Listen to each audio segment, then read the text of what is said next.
Ideas, they're the stuff of education and innovation, helping us create a better world. In 2014, a dozen people shared their ideas before a live TEDxLincoln audience. We present two of them here to spark your thinking.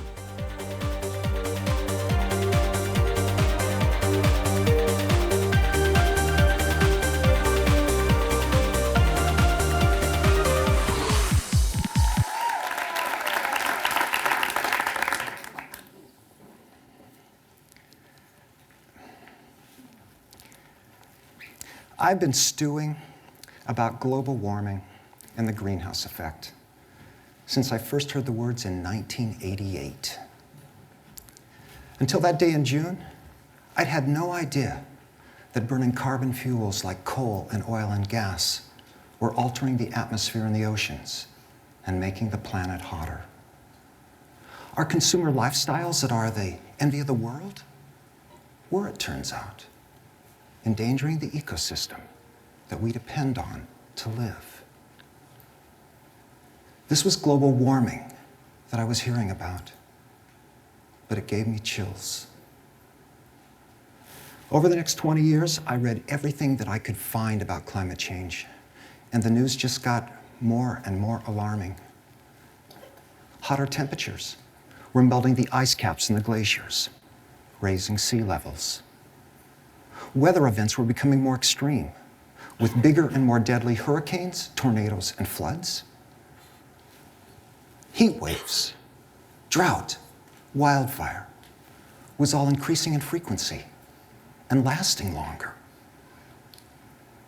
But here's what really got my attention. Hit me right in the stomach, as it were. There would be food shortages. And it wasn't just the world's climate scientists that were raising the alarm. The Department of Defense designated climate change a national security threat that would foster food scarcity. Even Republicans like former Nebraska Congressman Doug Bereuter are now warning that our food supply is at risk. To this point, the perils of climate change had simply unnerved me. Now, though, it was getting personal. We were talking about missing meals. But I lived in the city. I didn't know the first thing about my food supply. I'd never done anything really besides go to the store. I was at a loss for what I, a city dweller, could do. So I did what everyone does, who's feeling confused and scared and doesn't know where to turn. I got on the internet.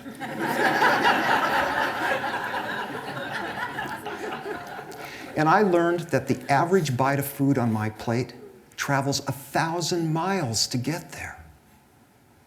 I learned that 70% of the lettuce Americans consume comes from the California Central Valley, which is currently mired in a 500-year drought.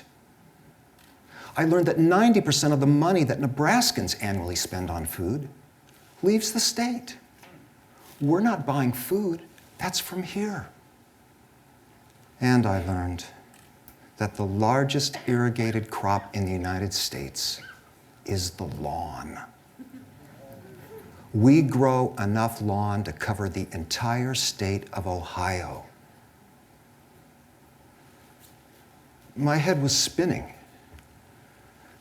But I kept looking and came across an out-of-print gardening guide entitled The Complete Book of Edible Landscaping. And in the introduction of this book, the author posed a question that was to forever change my life as a city dweller. Why do we always plant things that we can't eat?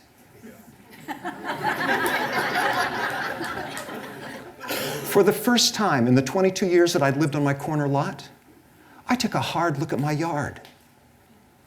I had a crabapple tree, but not an apple. I had a mock orange, but not an orange. I had a yew hedge that not only wasn't edible, It was poisonous. In my entire yard, apart from this tiny tomato patch, there wasn't a single edible plant. It was all turf and ornamentals. I was appalled at myself.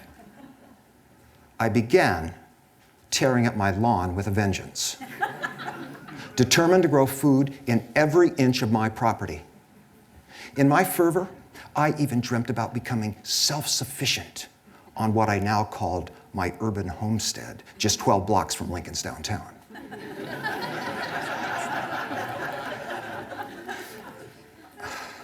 One growing season, with one modest harvest, however, showed me that I really didn't have a clue about how a meal gets on my plate. The moment of truth, though, came courtesy of my career military neighbor across the street. For years, this neighbor and I had been waging yard sign wars. Whatever yard sign one of us had, the other had the opposite. The most the two of us had ever done was occasionally wave at one another. One Sunday afternoon, though, as I was installing rain barrels, he came charging across the street. "Tim, what are you doing?" I didn't know what amazed me more, that he'd come over to talk with me, or that he knew my name. Because I didn't know his. But I explained that I was trying to collect my rainwater for use in my edible landscape. He good-naturedly complimented me on my garden and added that for his part, he did all his hunting and fishing at the grocery store. I nodded, and I realized at that point that we were finally starting to dialogue with one another. It was kind of a primordial form, but we were doing it, all right? But then he leaned forward and he said, "But tell you what, when disaster strikes, I'll know where to come for dinner."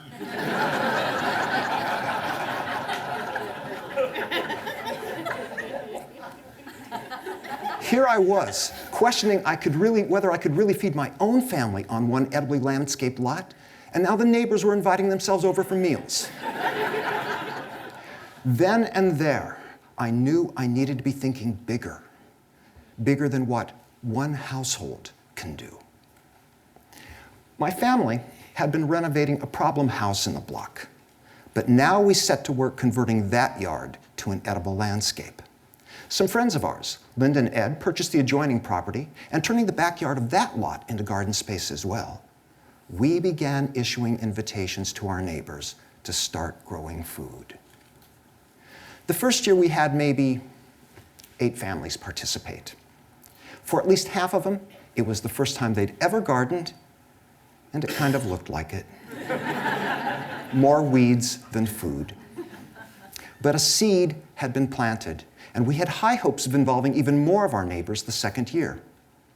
The following March, though, I was out digging up my garden beds, spading them, when 2 of our original gardeners, Heather and her son Eli, walked over and gravely announced that they wanted to tell me their plans. I feared the worst, that they were moving. "No," she said, "but we're not going to garden with you in the neighborhood plot this year. We've talked about it, and we've decided that we're going to tear up the grass and garden in our own front yard." Yes!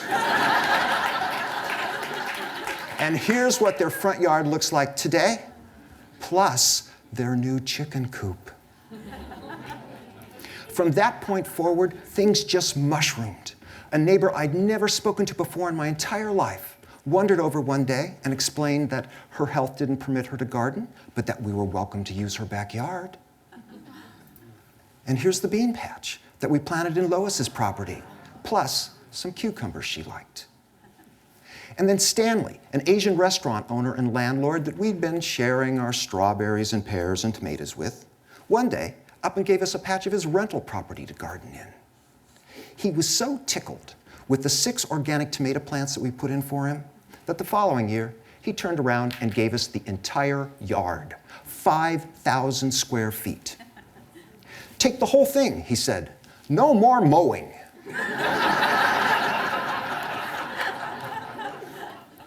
In 6 years, we've gone from that tiny 10-foot by 15-foot tomato patch in a block to 6/10 of an acre, the equivalent of 65 yards of a football field, with over 50 fruit and nut trees, 6 grape arbors, 6 large strawberry patches, a dozen blackberry and raspberry brambles, 2 chicken coops, and 2 beehives.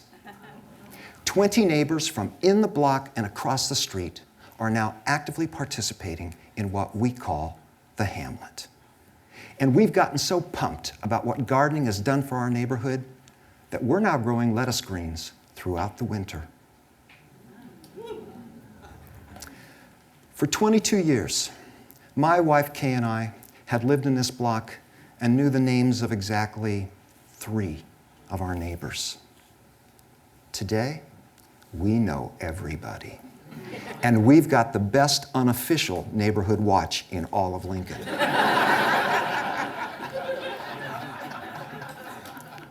Oh, and my career military neighbor, his name is John.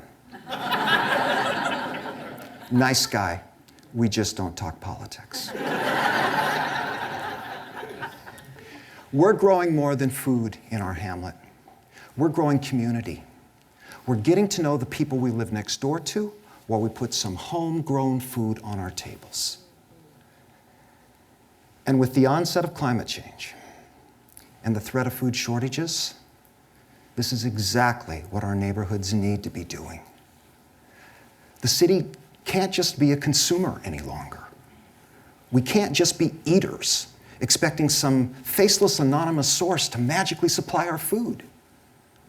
We've got to start pulling our own weight in the food system and begin growing what we can. We'll never be self-sufficient. There's no room in town for fields of corn and wheat, and we can't keep the animals we need for dairy and meat. But what we can do in the city, we can do better than anyone else. We can grow the perishable items, particularly the lettuce greens, that are the hardest to keep on the grocery store shelf. And because they're grown and harvested right here where we live, they'll be fresher and more nutritious. Plus the carbon footprint of producing and transporting such hard-to-keep food items will be dramatically less. Not one thing we're doing in the Holly Hamlet is original. Everything we're doing, we borrowed from somebody else. And if you've heard anything today that you'd like to borrow, it's yours. We'd love for this neighborhood gardening idea to ripple all across Nebraska, yard by yard, block by block, community by community. It's what we as city dwellers can do to help ensure that we know where our next meal is coming from. Thank you.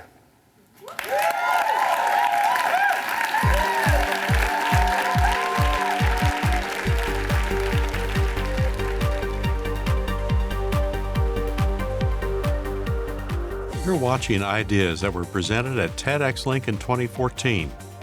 May the thoughts presented here take root in your mind and grow even more ideas worth sharing.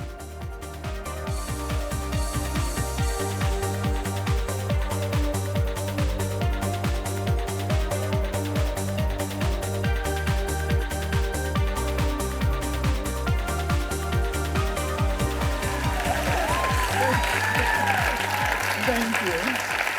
Thanks a lot. Thank you very much. Well, when I was a kid, one of my best friends in the world lived over the fence of our backyard. She was probably, I don't know, like in her late 70s when we first met. She was diabetic, so eventually she lost both her legs. That's what they tell you when you're a kid. Mrs. Gully lost her legs. And when you're a kid, you're like, well, they got to be around here somewhere.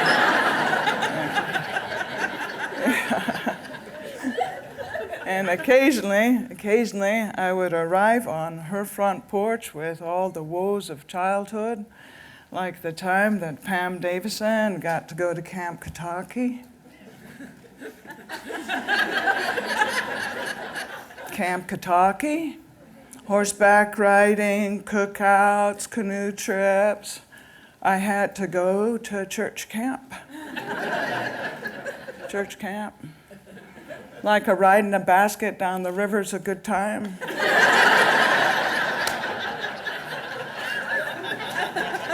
Yeah, fishes and loaves every night. And honestly, getting stoned at church camp, that just hurts. Yeah. Sometimes when I arrived on Mrs. Gully's front porch, I was so upset I would have trouble getting the words out. And she would just hold up her hand. She would reassure me that she did, in fact, want to hear everything I had to say, but she was concerned about her grass. Was it growing? And I knew exactly what I had to do. I would have to go to the four corners of her backyard, and I would have to lay my head on the ground and watch and wait until I saw the grass grow. And I did. Because I was gifted. In fact, I saw a lot of things. I would see daddy longlegs and little green lace wings, and sometimes like even a caterpillar and raccoon poop. And by the time I got into Mrs. Gully's house and sitting at the breakfast nook, well, I had so much to report. I did, so many questions to ask, and those encyclopedias would come out one letter at a time, and curiosity thrived, and energy was redirected to a brighter place, and the world, of course, the world got larger. That's right. Hey, Wendy.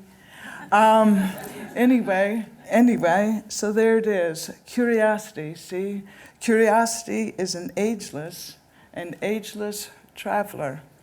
She is a sightseer of the cosmos with an unquenchable thirst for knowledge. Yeah, she is the spontaneous, fiddle-playing great-grandmother of creativity. Yeah, she loves to stand in the winds of awe and dance naked on the lake of ideas. Oh yeah, no, she wants you to know that she is not idle.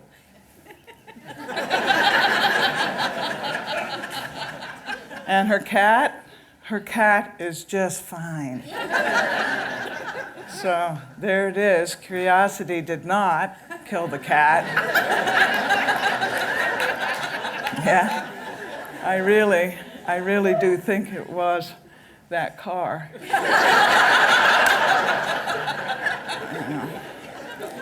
Yeah, she lives with her twin sister, lifelong learning. I know, kind of a long name. Her closest friends call her by her initials. Oh. A lot of people can't tell them apart, but Curiosity is 2 minutes older, and oh is more into jazz Latin fusion. She likes to sip wine.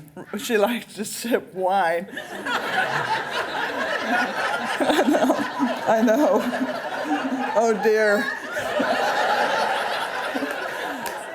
Wow, these aren't even. Okay, we're gonna go ahead and start over. She likes sipping wine. Well, so do I. And while she stands in the spring rain of epiphanies, that's what she also enjoys long walks on the beach. Just kidding. Anyway, the two of them want to extend this, well, wild, kind of wonderful invitation to you. Come and visit. Come and visit anytime. come and visit all the time. Visit them in the music. Visit them at the art walk and in books and classes. Visit them in conversations and in your imagination. They are not concerned about your income or your title. They just want to spend time with you while you are driving your cab, or flipping burgers, or washing your dishes, or drifting off to sleep. Your willingness and tenacity to pursue curiosity and learning are all that are required for your larger life. So, walk away from the familiar and perhaps even get into the habit of doing so, because it's true, isn't it? It's really true that what you know can stop you from what you can know. And there is a whole menu to choose from out there, and you can fill your plate and you can feast. So move your mind, shed your skin. Otherwise, your ideas, along with your possibilities, will be like phantom rain, like the rain that falls in the desert but evaporates before it ever hits the ground. Thank you, love. Curiosity always starts with a question, doesn't it? Damn it, people, I asked you a question.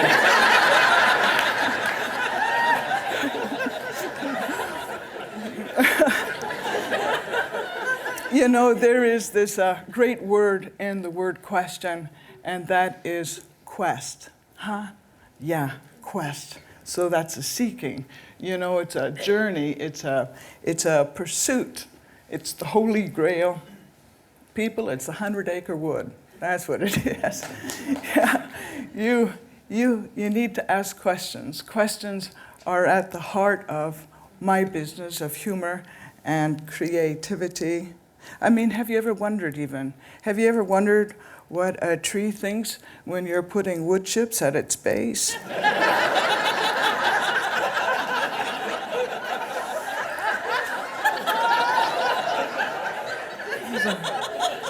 Is it like, Dad? Yeah. Questions are the tenets and structure of growth. Questions are the little ponies that have the potential to become wild horses. Why? Because curiosity is the pollen. It is the pollen of creativity. To be inquisitive is to be open to fooling around with ideas, to create new synaptical connections, to be wide awake. It was said of Leonardo da Vinci that he was this man who awoke too soon in total darkness while all around him slept. Da Vinci. See, Da Vinci. What a brilliant human being who carried a notebook with him everywhere he went, so he could write down his ideas and his musings and etchings. And his curiosity was so diverse. It went to studies of flight, and over here, anatomy and botany, and then studies of water. And in his notebooks, there were ideas and designs for things like a flying machine and a helicopter. And yeah, you bet, a parachute.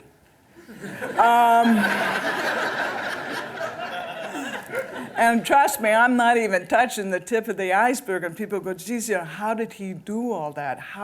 Where did he find the time to do no cable package? That's how. No, the average American minimally spends 8,300 hours on screen time. Yeah, before I cut my cable, I'm telling you, I watched all the CSIs. Yes, I did. Yes. If someone died in here right now, I would know exactly what to do. That's right. I would swab you all. But really, do you know what you could learn, accomplish, create with 8,300 hours? Even 4,000 hours. Be curious about that. Buy yourself a notebook. And I know some of you are like, well, I'm waiting to be inspired. Yeah, I'm going to move when I get inspired. I understand. But I have to agree with the amazing painter Chuck Close, who said that inspiration is for amateurs. The rest of us just got to show up and do the work. And I think the universe has a matching grant for you, see? I think if you show up and you do your good work, the road will rise to meet you, and on that road is where you're going to find inspiration. And I believe we all need to be on that road for our homes and our neighborhoods, for our lovely, lovely, lovely earth, for the business of life, and no doubt for the life of business. You know, we need to be on that road for the romance. Mrs. Gully was crazy about her husband, Mel. Her heart would sweat for this man. But she made it very, very clear, because he stepped on his rainbow maybe 20 years before she was on her way, that despite the fact that she loved him so much, that she truly believed that the best romance was the romance with life. And that if you were having a great romance with life, there was a real good possibility that all your other romances would thrive. So there it is, love. Yeah, little baby. You have a great romance with life. You know, be curious, fall in love with learning, ask questions, listen well, fill a notebook with your words, your ideas, and then, yeah, every once in a while, you better be putting your head down in the grass. Thank you.